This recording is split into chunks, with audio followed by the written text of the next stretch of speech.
We continue exploring the beauties of northern Poland. At this moment, we visit Gdańsk, Sopot, and the Hel Peninsula. To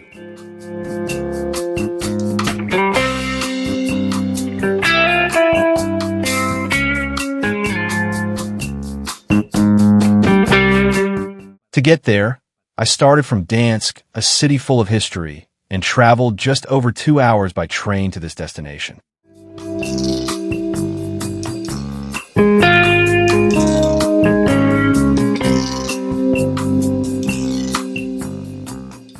This narrow and long peninsula is surrounded by beaches that, although paradisiacal, are incredibly close to Kaliningrad, a Russian enclave known for being strategic and potentially hostile. Here begins our adventure, exploring these fascinating and, at the same time, dangerous landscapes. The train journey was an experience in itself. The train moves slowly, allowing you to enjoy a landscape that changes little by little. At first, the dense forests that surround the region dominate the view, with greenery that seems endless. Then, as you approach the peninsula, the landscape changes. On one side, you can see the calm waters of the Puck Bay. On the other, the Baltic Sea begins to appear, breaking against the coast.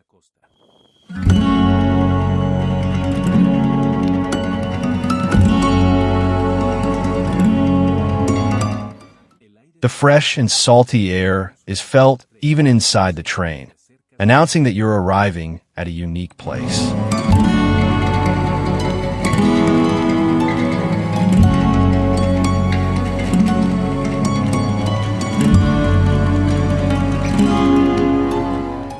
The final stretch is impressive, a narrow strip of land surrounded completely by the sea. It feels as if the train were floating on water as it advances toward the Hel Peninsula, a place that seems to take you to the edge of the world.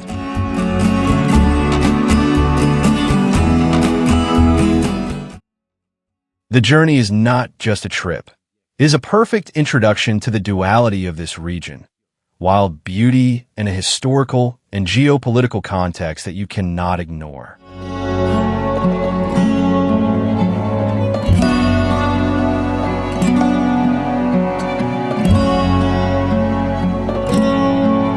The trip is beautiful, with views that alternate between dense forests and the brightness of the sea that appears on the horizon. From the first moment, the Hel Peninsula impresses with its unique geography.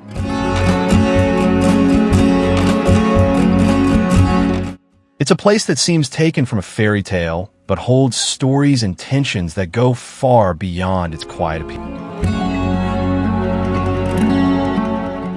These beaches are near Kaliningrad, a highly militarized zone where nuclear missiles are pointed toward Europe. However, beyond this geopolitical tension, these Polish coasts have a striking duality. On one hand, there's natural beauty that resembles the Caribbean, with white sands and crystal clear waters, although considerably colder.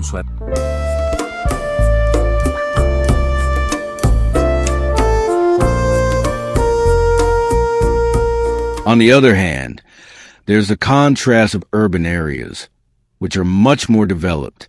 This region is characterized by an extensive sandbar, 35 kilometers in length, surrounded by the waters of the Baltic Sea.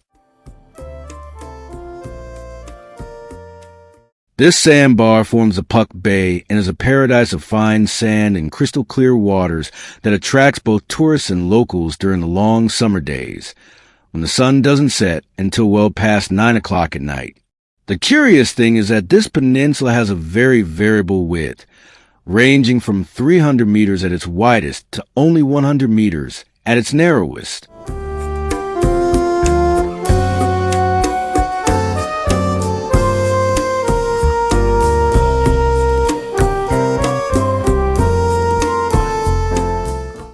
During the winter, the storms of the Baltic Sea can flood the lower areas, generating temporary islets.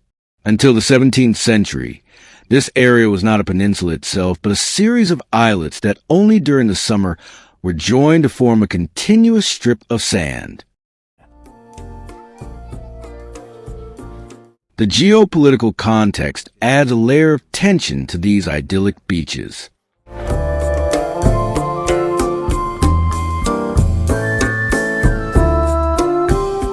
Poland, aware of Russia's proximity, has become one of the most invested countries in military defense.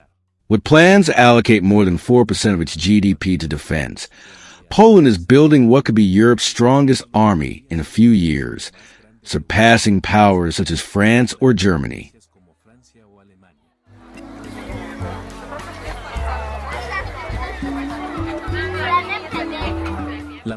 The modernization of its armament includes the purchase of American and Korean defense systems, F-35 jets, and an impressive fleet of transport vehicles.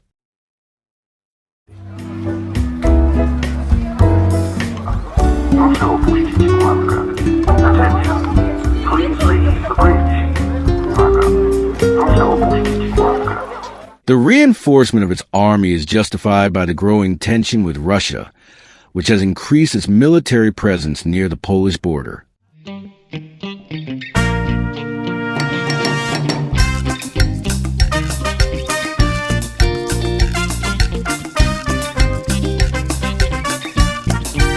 Don't forget to hit the like button, drop a comment, and subscribe to stay connected with the channel. Thanks for being part of this awesome journey.